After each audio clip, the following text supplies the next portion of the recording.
We were down in Busselton, about 3 hours south of Perth.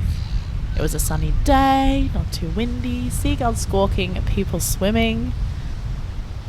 I was with Marlo from the particle team, and we jumped in a buggy and headed down the jetty until we got to the Underwater Observatory. We headed all the way down to the ocean floor, all within the safety of some very impressive engineering.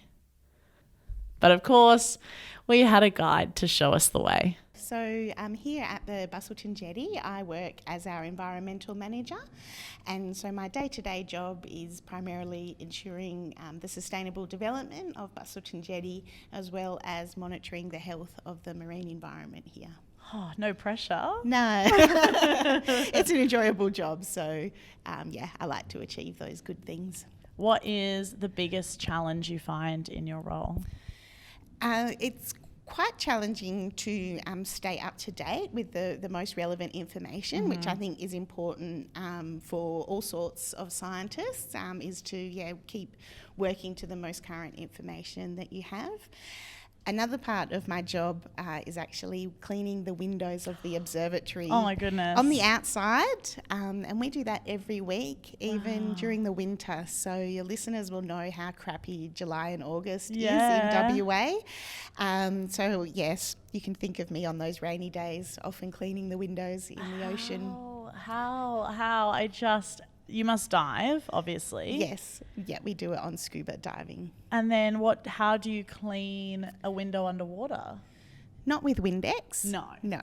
So that definitely goes against all of our environmental health principles. So we actually use a soft kitchen cloth and really just give it a good scrub around the edges with a soft brush, and then using the cloth to go over the acrylic window.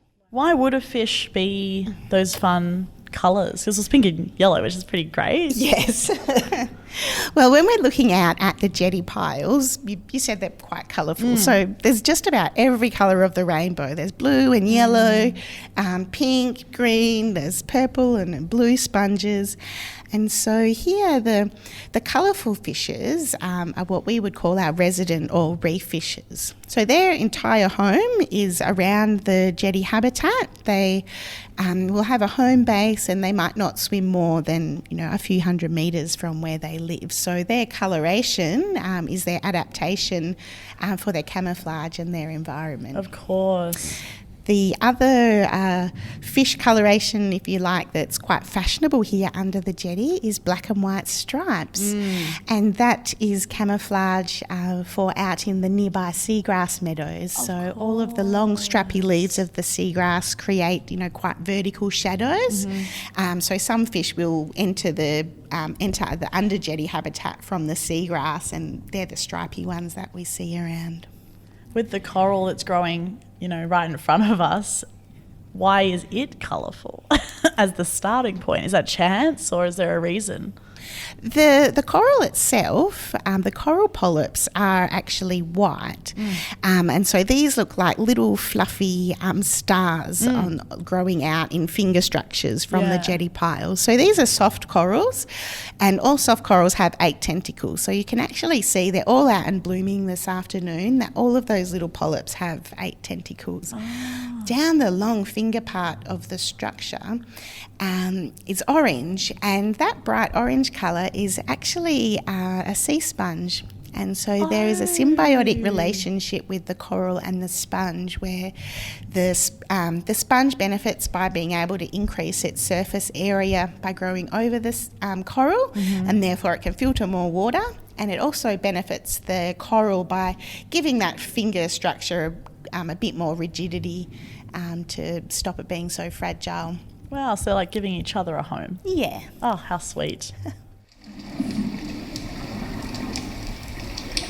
This is the sound of the ocean outside the observatory. There's an underwater microphone just outside the windows, very appropriately called a hydrophone. Sophie said what we can hear now is movement of the waves and even some sea creatures. What does a coral reef look like at night?